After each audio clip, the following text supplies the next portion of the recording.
Bonjour, mon nom est Pierre Michaud. Je suis fier de vous présenter, en collaboration avec la Fondation du Musée du domaine de Pointe-Égamouk, la série sur l'histoire de l'automobile américaine présentée à Autostop l'an dernier. Les récits qui suivent sont de courtes biographies qui retracent le parcours de grands hommes qui ont marqué notre quotidien à jamais. Vous allez découvrir, en compagnie d'Éric Fortier, comment Henry Ford ou Walter P. Chrysler ont franchi des obstacles qualifiés d'insurmontables dans le monde de l'automobile. Anecdotes, révélations et récits surprenants sont à prévoir. Je vous souhaite de passer un excellent moment en compagnie de ces personnages légendaires. Bonne écoute!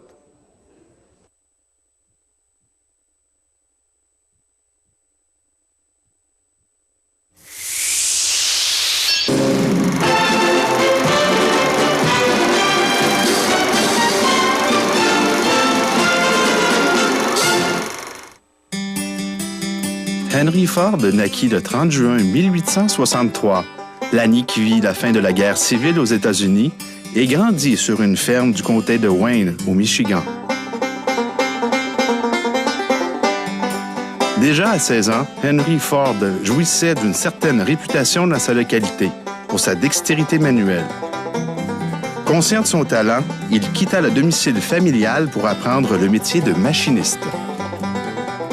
3 ans plus tard, il avait acquis assez de connaissances pour concevoir une locomotive de ferme actionnée à vapeur qui devint le précurseur des tracteurs modernes. En 1883, il termine son apprentissage et se retrouve chez Westinghouse. Son travail consiste alors à mettre au point des engins à vapeur et de réparer des pièces d'équipement. Plusieurs années s'écoulent et Henry Ford, tout en continuant de prendre de l'expérience sur le marché du travail, met au point pendant l'hiver de 1893 un petit moteur monocylindrique à essence qu'il fait fonctionner pour la première fois dans la cuisine de sa maison. Plus tard, il fabriqua un moteur avec de vieux tuyaux qu'il installa sur un petit chariot muni de 4 roues de bicyclette. Le 4 juin 1896, après avoir défoncé une partie d'un mur de briques de sa maison pour sortir son véhicule, Henry Ford le conduisit triomphalement autour du pâté de maison. Et comme il était 4 heures du matin, ses voisins ne purent assister à la randonnée historique. Sachant qu'il pouvait faire mieux, Henry Ford se remit à la tâche et construisit, entre 1895 et 1899, un autre véhicule. Cette même année, il quitta son emploi pour se consacrer à l'industrie de l'automobile comme ingénieur en chef de la Detroit Automobile Company, qui fabriquait la Cadillac. Le refus de ses associés de construire des automobiles sur une grande échelle et non pour les classes privilégiées seulement entraîna sa démission. Par la suite, dans le but d'atteindre une certaine renommée et de partir sa propre compagnie, il travailla sur plusieurs automobiles de course et eut le courage de les conduire lui-même à la victoire.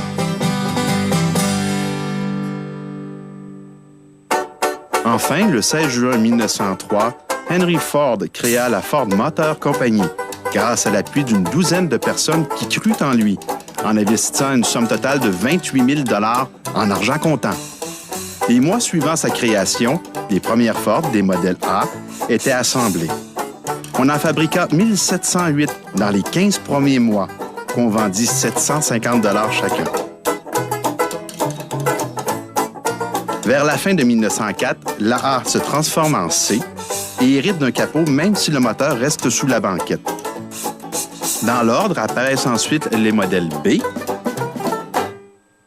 E, F, K, N, R et S, pour finalement arriver au plus célèbre, le modèle T, lancé en octobre 1908.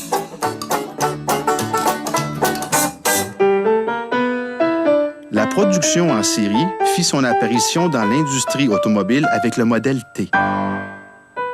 Au tout début, en 1913, la première chaîne de montage mobile assemblait des magnétos à volant et le principe a été appliqué aux châssis qui furent d'abord transportés à titre d'essai d'un endroit à un autre au moyen d'une longue corde et poussée ensuite à la main.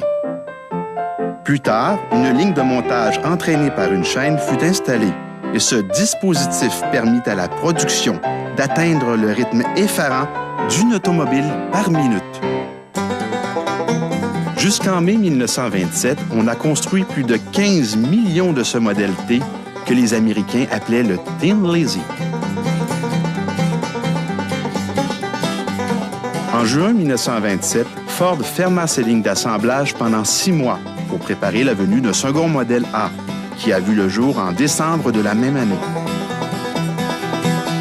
Le nouveau modèle était disponible pour la modique somme de 385 $. Au total, près de 5 millions de modèles A furent produits. L'arrivée de la nouvelle Ford V8 le 31 mars 1932, avec son nouveau moteur de 65 chevaux, fut un point tournant dans l'histoire de Henry Ford, car ce nouveau modèle fut l'un des derniers conçus par celui-ci. Le V8 se vendait alors 460 $.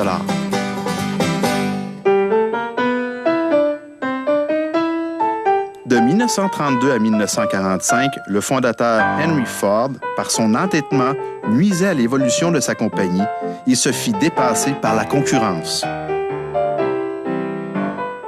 2 ans plus tard, Henry Ford mourut à sa résidence de Fair Lane à Dearborn, au Michigan, la nuit du 7 avril 1947, à l'âge de 84 ans, à la suite d'une hémorragie cérébrale.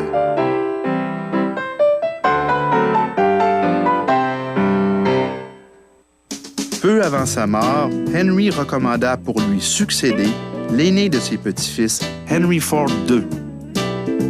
Peu de temps après, les administrateurs mirent en branle un modèle, le Ford 49, ce qui permit à la compagnie de rattraper le temps perdu.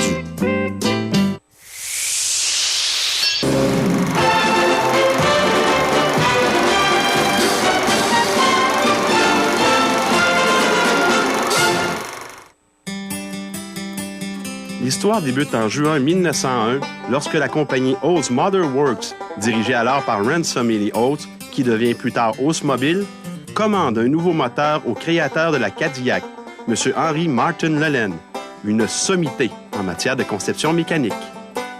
Malheureusement, la compagnie n'avait pas prévu qu'un grave incendie frapperait leur usine. Ils durent annuler la commande faite à Lelland, due au manque de temps, à transformer leur outillage pour fabriquer le nouveau moteur. Pendant ce temps, William Murphy et Lemuel W. Bowen, des actionnaires de la Henry Ford Company, préparaient la vente de leurs actions pour se joindre à Lelland. Fait à souligner, à cette époque, Lelland et Ford avaient brièvement travaillé ensemble, mais cette association n'avait pas été heureuse. Ford voulait se spécialiser dans les voitures populaires, alors que Lelland avait des idées opposées avec l'opulente Cadillac. En octobre 1905, Murphy, Bowen et Lelland fondaient la Cadillac Motor Car Company. La Cadillac, réputée pour la précision de ses pièces, prit la route le 17 octobre 1902. Quelques années plus tard, en 1909, la General Motors, qui prend de l'envergure en achetant ses concurrents, devient propriétaire de la Cadillac Motor Car Company pour la somme de 5,5 millions de $. Les années passent et la Première Guerre mondiale éclate. Le gouvernement américain, en 1917, doit fabriquer tout un arsenal pour faire face à l'ennemi. Il fait donc appel à GM pour produire le moteur d'avion Liberty. Cette demande devint vite un sujet de désaccord entre Lelland et le fondateur de la General Motors, William Durand, qui ne voulait pas le fabriquer. Déçu, Lelland quitte la compagnie pour laquelle il travaillait depuis 8 ans. Malgré ses 74 ans, Henry Lelland n'hésita pas à créer la Lincoln Motor Company pour la fabrication des moteurs d'avion Liberty.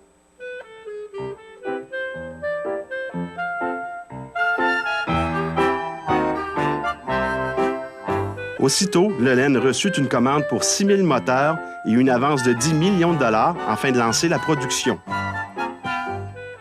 Bien que son entreprise connût un développement intense, la fin de la guerre vint rapidement. Il se retrouva avec un carnet de commandes vide, en plus d'une énorme dette. Lelen décida donc de lancer une nouvelle voiture de luxe, la Lincoln. C'est alors qu'il fit une première émission d'actions d'une valeur de 6,5 millions de dollars qui s'envolèrent en l'espace de 3 heures, ce qui permit de réorienter l'entreprise.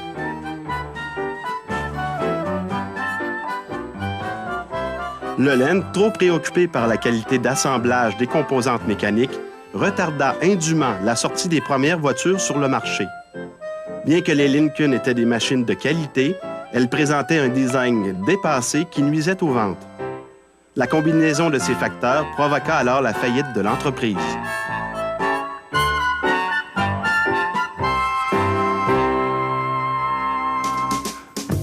En janvier 1922, Henry Ford saisit l'occasion et achète la faillite de la Lincoln Motor Company pour 8 millions.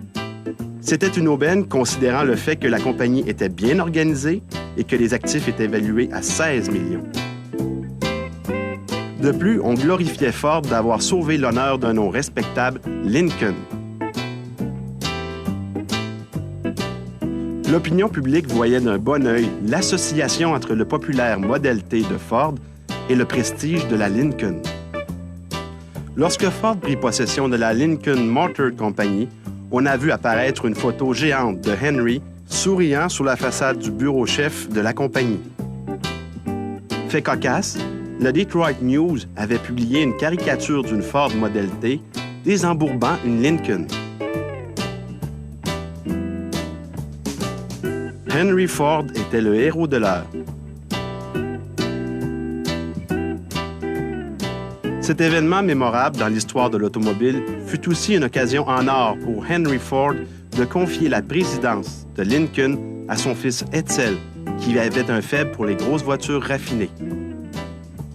10 mois plus tard, 5512 Lincoln furent vendus, soit 2000 de plus que Lelen avait pu vendre en l'espace de 17 mois. Sous l'égide de Edsel, dont le goût pour l'esthétique était reconnu, la Lincoln s'est transformée en une belle voiture. Les noms de Zephyr et Continental sont plus tard devenus synonymes de luxe. Ironiquement, c'est à Henry Martin Lelen, le créateur de la Cadillac, qu'on doit la prestigieuse automobile Lincoln, celle-là même qui allait devenir sa plus grande rivale.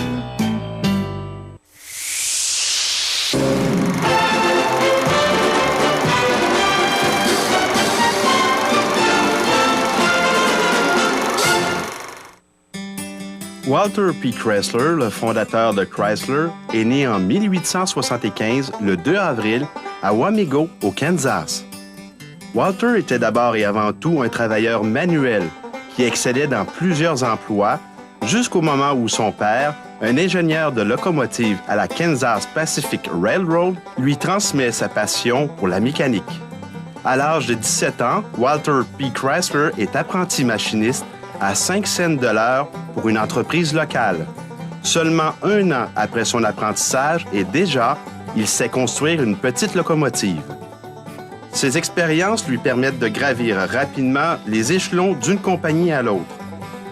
Grâce à ses qualités de leader et de sa personnalité très compétitive, à 33 ans, Chrysler devient surintendant avec 10 000 employés à la Chicago Great Railroad, pour ensuite travailler à l'American Locomotive Corporation de Pittsburgh. Sa performance l'amène à faire ses débuts dans le monde de l'automobile en 1910, avec un titre de directeur chez Buick. Il demeure pendant 9 ans à la General Motors, puis il démissionne parce qu'il est incapable de supporter le caractère du fondateur William C. Durand. À 45 ans, il est millionnaire et quitte l'industrie de l'automobile. Quelques mois plus tard, alors que Walter P. Chrysler venait de prendre sa retraite, Willis Overland, un fabricant d'automobiles, fit appel à ses services pour sauver sa compagnie. En moins de 3 ans, la compagnie revient sur les rails et démontre à nouveau des profits. Il tire alors sa révérence avec une prime d'1 million de dollars. On le retrouve ensuite chez Maxwell Motors Corporation, un autre fabricant d'automobiles. Maxwell vient de fusionner avec Chalmers, mais les deux compagnies sont en mauvaise position financière et Walter Chrysler a pour mandat de redresser le tout et, à nouveau, il réussira. Puis survint l'invraisemblable histoire de la naissance de la première voiture de Chrysler. Alors qu'il est chez Willis, Chrysler embauche 3 anciens ingénieurs de Studebaker, Zeder, Skelton et Breer, avec le mandat de dessiner une nouvelle voiture. Fred, you're proud of this car, aren't you? You're damn right I am. Après le départ de Walter Chrysler, Willis place sa compagnie sous la loi de la protection de la faillite pour échapper aux banquiers. Le prototype Zeder, Skelton et Breer est alors vendu aux enchères et acheté par Durand, président de General Motors, qui le modifie considérablement. Quelques mois plus tard, encouragé par les banques, Chrysler achète Maxwell. Il est président de cette compagnie lorsqu'en janvier 1924, il lance à New York la première voiture portant le nom de la Chrysler. En décembre, il s'en vend 32 000 au prix de 1 395 $, un record pour une nouvelle marque. C'est la première auto à prix moyen dotée d'un moteur à haute compression et cette voiture est pourvue entre autres de freins hydrauliques aux 4 roues et de pistons d'aluminium. Elle peut atteindre facilement 112 km/h. Au milieu de 1925, Walter Chrysler fonde Chrysler Corporation et fait un roulement d'actifs du fabricant d'automobiles Maxwell à la nouvelle société Chrysler. Au début du siècle, de futurs compétiteurs de l'industrie font leur apparition. Les frères Horace et John Dodge débutèrent en fabriquant des moteurs et des transmissions pour Lee Holtz et son Oldsmobile. À cette même époque, ils signèrent un contrat avec Henry Ford pour la fabrication de moteurs, de transmissions et d'essieux du modèle A. Ford ayant des problèmes de liquidité, les frères Dodge deviennent alors actionnaires de sa compagnie pour ensuite se séparer de la Ford Motors Company pour fabriquer leur propre voiture. 8 ans après le double décès en 1928 des frères John et Horace Dodge, l'entreprise est vendue à Walter P. Chrysler. Exterior lines that have made stuff for your whole family, even room for my whole family. Yes, you ride in room. By the way, the new Dodge has plenty of luggage space too. In fact, if you're a big family man like me, better get a Dodge.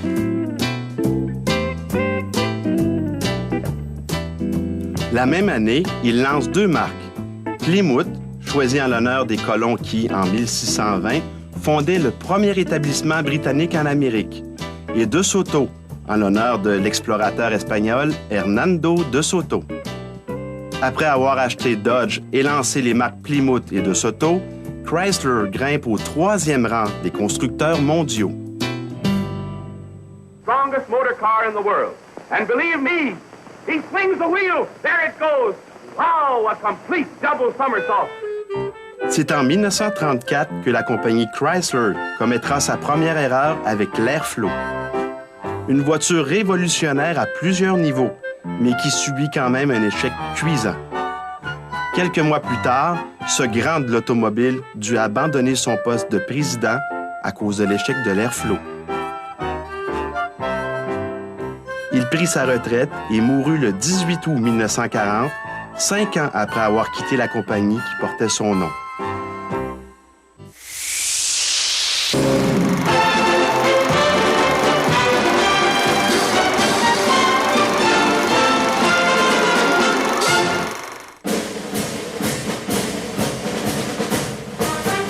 D'où vient le nom Jeep? Certains croient que c'est un diminutif du mot General Purpose pour GP, dont la prononciation en anglais ressemble à Jeep. D'autres pensent que c'est un nom emprunté à un personnage de la bande dessinée Popeye. Mais comment l'histoire de Jeep a-t-elle vraiment commencé? Les débuts embryonnaires de la légendaire Jeep remontent à très loin. En fait, dès la sortie des premières voitures, les militaires la voyaient déjà comme un allié potentiel qui, armé ou équipé de divers matériels, pourrait rendre de multiples services. Dès 1908, la construction en chaîne du modèle T permet à Ford de développer et de réaliser des véhicules de patrouille et de reconnaissance pour l'US Armée et certaines troupes britanniques. Les modèles sont souvent équipés de mitrailleuses Lewis et peuvent transporter jusqu'à 4 hommes. Construites sur les mêmes bases que le modèle T, ces voitures servent pour un bon nombre d'entre elles à des actions en Afrique ou au Proche-Orient. Le 11 novembre 1918, après la signature de l'armistice, qui met un terme à 4 ans de combat, les constructeurs européens stoppent leurs recherches, alors que les Américains restent les seuls à vouloir développer un véhicule tout-terrain. Ainsi, dès 1919, la division technique de l'US Ordnance se penche sur le projet d'un véhicule de ce type, pouvant faire bonne figure sur route comme en tout-terrain. Le futur prototype doit avoir la capacité de franchir des cours d'eau et un profil bas lui permettant d'être difficile à repérer. Il doit pouvoir aussi transporter plusieurs soldats ou une arme automatique. Ainsi, les critères de base de la future Jeep sont lancés.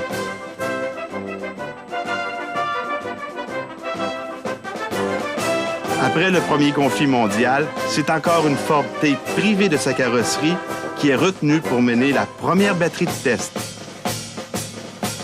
Plus tard, en 1933, c'est au tour de American Austin à étudier et à présenter quelques modèles à l'US Army, dont une Baby équipée de pneus ballons et d'une boîte arrière contenant 3 mitrailleuses montées en ligne sur le modèle 7. Mais ce véhicule resta à l'état de projet, la compagnie sombrant dans la faillite en 1934. Par la suite, American Bantam, qui fabriquait encore l'Austin 7, prêta quelques modèles à la Garde nationale dans le cadre de ses manœuvres en Caroline du Nord. Jugés intéressants aux yeux des militaires, ces derniers demandèrent à essayer de nouveau cette voiture. C'est à cette occasion que Bantam réalisa ce petit pick-up léger, testé la même année par l'infanterie.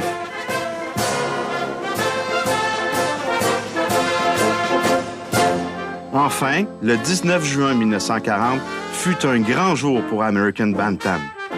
Le sous-comité responsable d'approuver un véhicule tout-terrain pour l'armée débarque à l'usine et y rencontre l'ingénieur en chef et le grand patron. Après une visite des installations, ils discutent du projet et décident des principales caractéristiques à retenir. L'engin doit obligatoirement avoir 4 roues motrices, une garde au sol d'au moins 16 cm, il doit pouvoir transporter 3 hommes et une mitrailleuse 7,62 mm à une vitesse de 5 km/h minimum. De plus, il faut qu'il soit entièrement refait de toutes pièces et non réalisé sur des bases déjà existantes. Francis H. Fenn et Harold Triss se disent prêts à relever le défi. American Bantam, avec l'entreprise Spicer, une société spécialisée dans la transmission, ayant déjà élaboré un système à 4 roues motrices, se lance dans la création du futur 4x4, un quart de tonne. La Deuxième Guerre mondiale est sur le point d'éclater et le gouvernement américain invite 135 manufacturiers à soumettre un prototype de véhicule tout-terrain destiné à l'armée. Le délai est incroyablement court, à peine 49 jours. Seulement 2 compagnies ont répondu à l'appel, Bantam et Willys-Overland.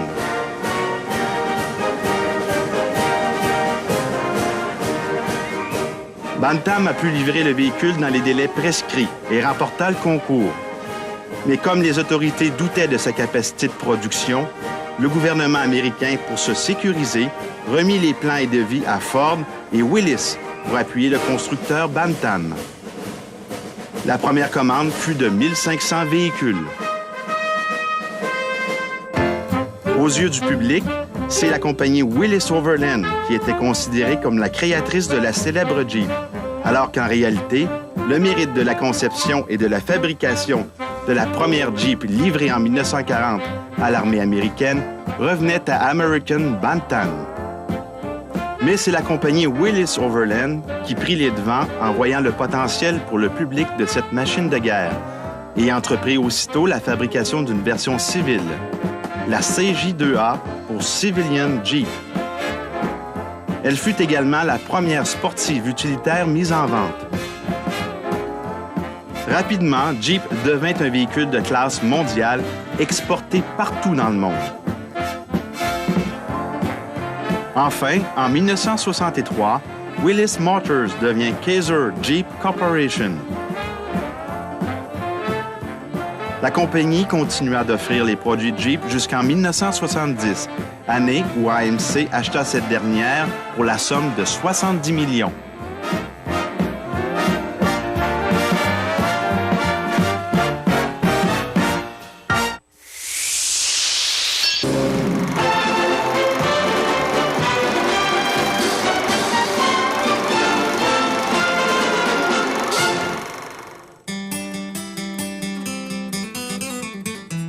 En 1869, la compagnie canadienne Buick McLaughlin prend ses racines à Oshawa, en Ontario, et se spécialise alors dans la fabrication de carrioles à chevaux.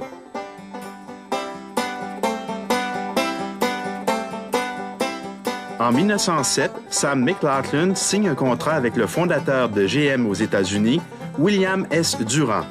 Celui-ci fournissait le moteur Buick, tandis que les McLaughlin construisaient le reste de la voiture à Oshawa. La première année, 154 automobiles furent fabriquées. Le Buick McLaughlin F de 1908 avait un moteur à 2 cylindres qui était situé sous la banquette arrière. À l'époque, le véhicule était propulsé par une chaîne. À l'avant, il y avait un générateur à acétylène qui combinait l'eau et du carbure et produisait ainsi l'énergie nécessaire aux lumières avant. Cette voiture avait également le meilleur système de direction à l'époque. Un an avant le lancement de la Buick McLaughlin, les concepts de voitures sans chevaux étaient un sujet de rigolade. Et sur les calendriers de l'époque, les gens qui les conduisaient étaient ridiculisés. Cependant, en 1908, un an après l'apparition sur le marché des automobiles Buick McLaughlin, les mêmes calendriers ont commencé à soutenir l'idée de se déplacer en automobile. Les bicyclettes étaient alors, à l'époque, le moyen de transport le plus économique. Mais les automobiles étaient de plus en plus populaires et cette situation ne convenait pas à tout le monde. Pourtant, peu de gens pouvaient se permettre d'acheter une automobile. Le prix moyen pour un modèle F était de 1 500 $. Ainsi, pour ceux qui pouvaient se permettre ce luxe, et afin de recueillir des éloges, l'automobile était devenue l'objet à montrer à tout le monde. En 1908, on vendit presque 200 voitures Buick McLaughlin. 4 ans plus tard, la compagnie produisait 1000 voitures par année et dans cette même année, on construisit la dernière automobile avec une carrosserie en bois. Désormais, on préférait les carrosseries en métal. Sam McLaughlin était le designer des carrosseries automobiles Buick McLaughlin depuis le début, jusqu'à l'apparition des carrosseries en métal. Les collègues américains de Sam McLaughlin reconnaissaient son génie en matière d'affaires. Il fut donc nommé à l'âge de 39 ans directeur de la compagnie General Motors. Grâce à la publicité faite par l'entremise du cinéma, tout le monde souhaitait avoir un modèle T à l'époque. De 1912 à 1914, comme la demande pour les automobiles avait doublé, Henry Ford lança la construction en série. Il réussit à produire le modèle T plus rapidement et à moindre coût. Néanmoins, il y avait un problème autant avec le modèle T de Ford qu'avec toutes les autres automobiles. La cause en était le démarrage, qui se faisait à l'aide d'une manivelle. Ainsi, l'effort nécessaire pour démarrer une voiture était très grand.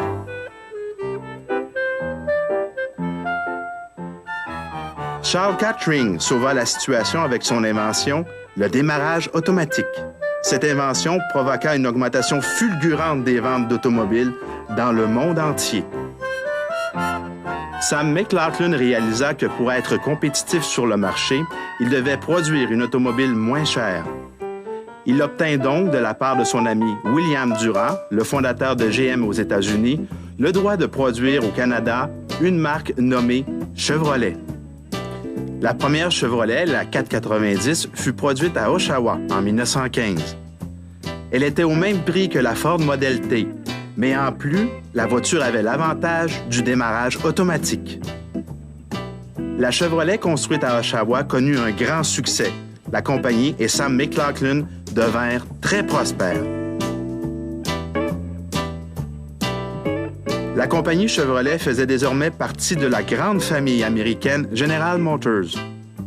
À cette époque, plusieurs centaines de compagnies d'automobiles aux États-Unis faisaient faillite. La compagnie McLaughlin, le plus grand producteur d'automobiles d'Oshawa en Ontario, se rendit compte que la production de modèles fabriqués exclusivement pour le Canada était synonyme de faillite. C'est pourquoi, en adhérant à la compagnie General Motors, la compagnie de McLaughlin devint la General Motors du Canada, évitant ici la possibilité d'une fermeture de l'usine. Sam McLaughlin put donc garder son poste à la présidence de la compagnie GM du Canada.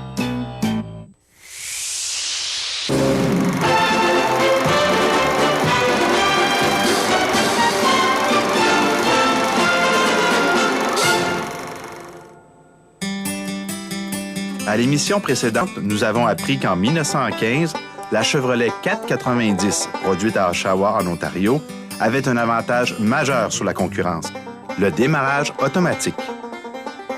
Cette dernière connut un grand succès. Malgré cela, le propriétaire de l'usine, M. Sam McLaughlin, se rendit compte que la production d'un seul modèle, fabriqué exclusivement pour le Canada, était synonyme de faillite.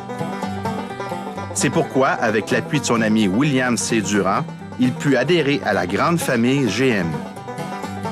La compagnie devint alors General Motors du Canada et Sam McLaughlin put garder son poste à la présidence de la compagnie.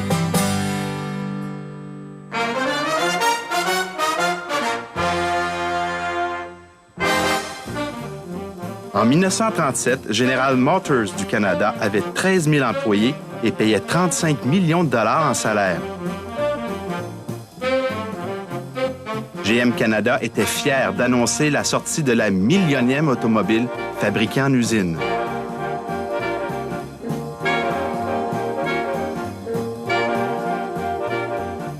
GM offrait alors à la population 6 modèles. La Cadillac, la LaSalle V8, la Pontiac 6, l'Oldsmobile, Chevrolet et la Buick McLaughlin 8. La réputation des produits était exceptionnelle. Les voitures McLaughlin étaient même reconnues par les membres de la famille royale. L'automobile réalisée pour le duc de Windsor comprenait plusieurs innovations. Un bar, une lampe pour la lecture, ainsi qu'un interphone pour faciliter la communication avec le chauffeur. Le duc fut tellement satisfait du produit qu'il écrivit un télégramme pour remercier la compagnie. Une voiture a même été construite spécialement pour le couple royal, le roi George VI et la reine Élisabeth.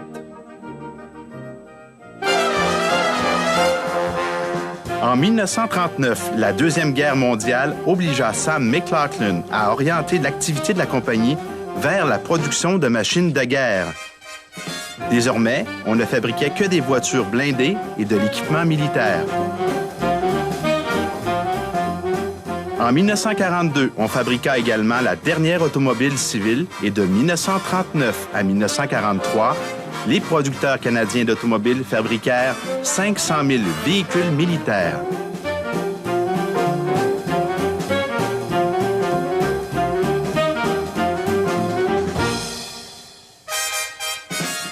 La compagnie McLaughlin contribua également à la fabrication d'un bombardier de type Mosquito, le plus rapide bombardier de l'époque.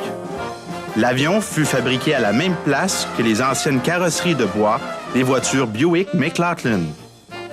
Pendant le conflit, afin de soutenir l'effort de guerre et prôner l'économie d'essence, Sam McLaughlin se rendit chaque jour au travail dans une voiture tirée par un cheval. En 1942, à l'âge de 71 ans, il quitta son poste de président de la compagnie, mais General Motors, désirant qu'il reste, lui offra le statut de président du conseil d'administration de la filiale canadienne et de directeur des compagnies américaines. La période d'après-guerre fut propice pour l'industrie automobile, Et en 1948, General Motors décida de revenir avec une campagne publicitaire à succès lancée par la compagnie 40 ans auparavant. What a thrill to take the wheel of a rocket Oldsmobile. In performance, it's a star. It's a rocket engine car. Futuramic through and through. It has high dramatic too. When you take the wheel of this Oldsmobile, there's a big new thrill for you.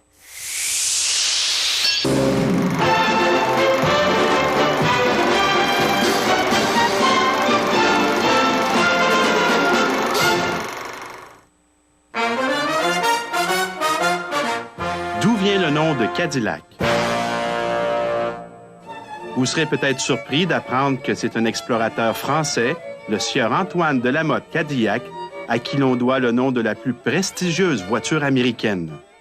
De la Motte Cadillac est né le 10 mars 1658 à Saint-Nicolas-de-la-Grave, près de Toulouse, en France. Il s'est marié à Québec le 25 juin 1687. Il a côtoyé des personnages importants, comme Frontenac et Franklin. En 1701, il fonde la ville de Détroit, qui allait 200 ans plus tard devenir la capitale de l'automobile en Amérique du Nord.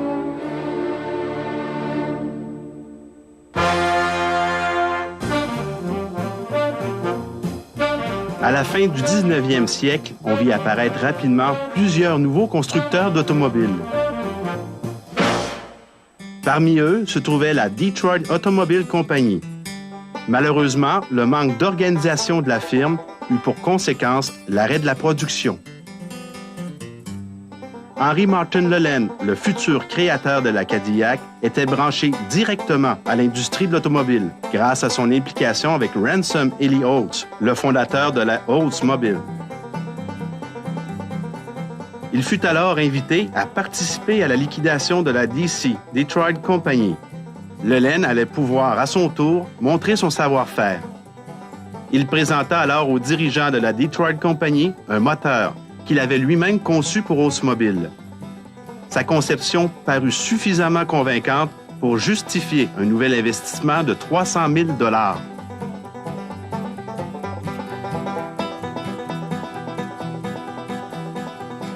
Au mois d'août 1902, la Detroit Company fut rebaptisée Cadillac Automobile Company et Henry Lelen fut nommé le directeur général et conseiller technique. Grâce aux bases créées par Henry Ford, Lelen put concevoir avec son fils Wilfred la première Cadillac appelée le modèle A.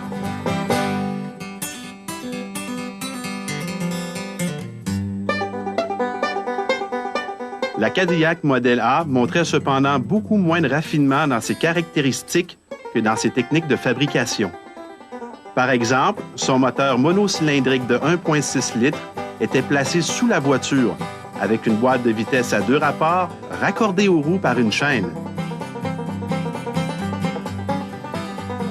Quelques exemplaires furent vendus dès la fin de 1902, mais ce fut au Salon de New York, en janvier 1903, que Cadillac obtint du succès pour la première fois.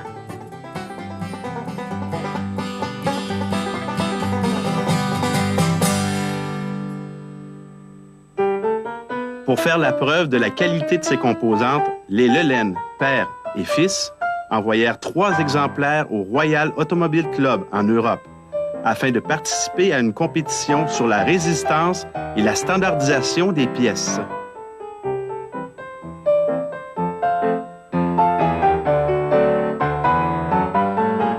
Chaque voiture fut ensuite complètement démontée dans un premier garage.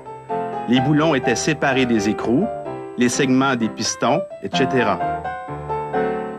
Dans un autre garage, toutes ces pièces furent soigneusement mélangées et on entreprit alors de remonter ces voitures l'une après l'autre. Les 2 premières voitures démarrèrent au quart de tour. La 3e résista plus longtemps. Ce test mit en évidence aux yeux de l'industrie et du public l'ambition que poursuivait Henry Lelen. Cette démonstration leur permit de remporter le trophée Dewar et d'acquérir plus de crédibilité face à l'industrie et auprès du public. En 1904, Lelen devint président et directeur général de la Cadillac Automobile Company, qui devint l'année suivante la Cadillac Motor Car Company. La même année, Lelen créait un nouveau modèle à moteur 4 cylindres. 5 ans plus tard, Cadillac fut acheté par GM. Seulement 2 ans après la création de GM, les banquiers convoquèrent Durand et les cadres des divisions. Ces derniers voulaient en savoir plus sur les comptes et sur la situation financière de la General Motors, qui se détériorait rapidement. Wilfred Lelen, le fils de Henry, fut le dernier à s'expliquer et parvint à présenter la firme Cadillac sous un jour tellement positif qu'il retourna complètement la situation. Résultat, les banquiers demandèrent à Durand de quitter son poste. Mais la General Motors subsista et Buick put conserver sa position stratégique dans le groupe. Cadillac proudly presents for 1956 the most inspiring motor cars the world has ever seen. An inspiration in beauty and luxury. With styling long, low, and graceful, with exciting highlights of chrome and gold, and with interior fabrics and leathers of rare richness and pattern. An inspiration in performance. With a completely redesigned Cadillac engine developing 285 and 305 horsepower. See and drive the new Cadillac for 1956, now in your Cadillac dealer's showroom. The most inspiring motor car the world has ever seen.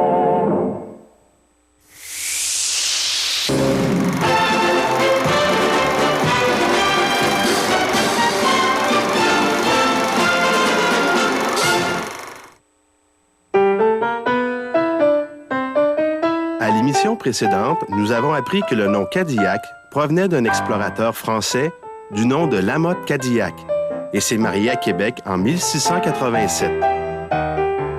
La première Cadillac, appelée le modèle A, a été conçue en octobre 1902 par Henry Martin Lelen et son fils Wilfred.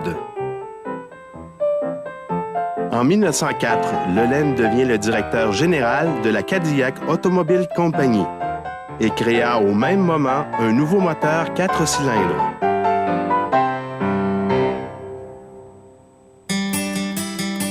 En 1910, suite à la mort d'un dénommé Brian Carter, causé par un retour de manivelle en voulant démarrer une Cadillac, Lelen demanda à ses ingénieurs d'étudier en priorité un démarreur automatique. Theoretically, this damn thing ought to work now. And it does, too. Vers 1911, la vogue du 6 cylindres en ligne battait son plein en Europe comme aux États-Unis. Wilfred, le fils d'Henry Lelen, voyait plutôt les avantages d'un 8 cylindres en V, beaucoup plus rare. Plusieurs constructeurs l'avaient essayé, mais le seul à fabriquer un V8 en série était de Dion-Bouton, en France. Le premier V8 de Dion est apparu en 1910. Le V8 de Dion-Bouton fut étudié de près par David McCallwhite, ingénieur chargé de dessiner le nouveau V8 Cadillac. Il reprit la conception de base du V8 de Dion en y ajoutant des qualités de légèreté, rigidité et facilité d'entretien propres à Cadillac.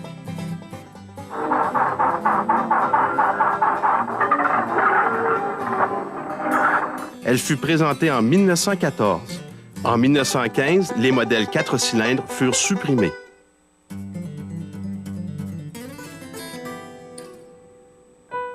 La présentation de la Cadillac V8 coïncida avec le déclenchement de la Première Guerre mondiale en Europe. Cependant, l'industrie américaine n'y fut pas totalement engagée. Pendant les années de guerre, elle put continuer ses activités. La production chez Cadillac passa à 18 000 puis 20 000 voitures par an, toutes des V8.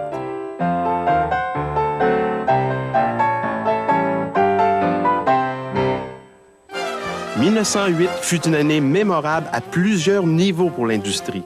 Elle vit non seulement l'apparition du modèle T, le Tin Lizzie de Ford, mais aussi la création d'une firme d'un nouveau genre, la General Motors, fondée par un natif de Boston, William C. Durand. Déjà, Cadillac était réputé pour la précision de ses pièces Et dès 1909, General Motors et William Durand achetèrent la compagnie Cadillac Motor Car Company pour la somme de 5,5 millions de dollars. Bien que le fondateur de la General Motors, William Durand, perdit sa place à la demande de ses banquiers, il continua à jouer un rôle actif dans l'industrie automobile. Le résultat, Durand racheta la Chevrolet Motors Company. En 1917, il se retrouva à la tête d'un nombre suffisant d'actions grâce à la Chevrolet Motors pour reprendre le contrôle de la General Motors. Ainsi, les journaux titraient « Chevrolet achète GM ». William Durand ne tarda pas à s'opposer aux deux Lelen, qui furent contraints de démissionner. C'est alors que les Lelen fondent la Lincoln pour produire des moteurs d'avion Liberty et quelque temps après des automobiles de luxe. Malheureusement, les Lelen perdent le contrôle de la compagnie. C'est alors Henry Ford et son fils Edsel qui reprennent les rênes. Henry Martin Lelen est né à Barton, au Vermont, et décéda en 1937 à l'âge de 94 ans. Il a donné naissance aux deux plus prestigieuses automobiles américaines.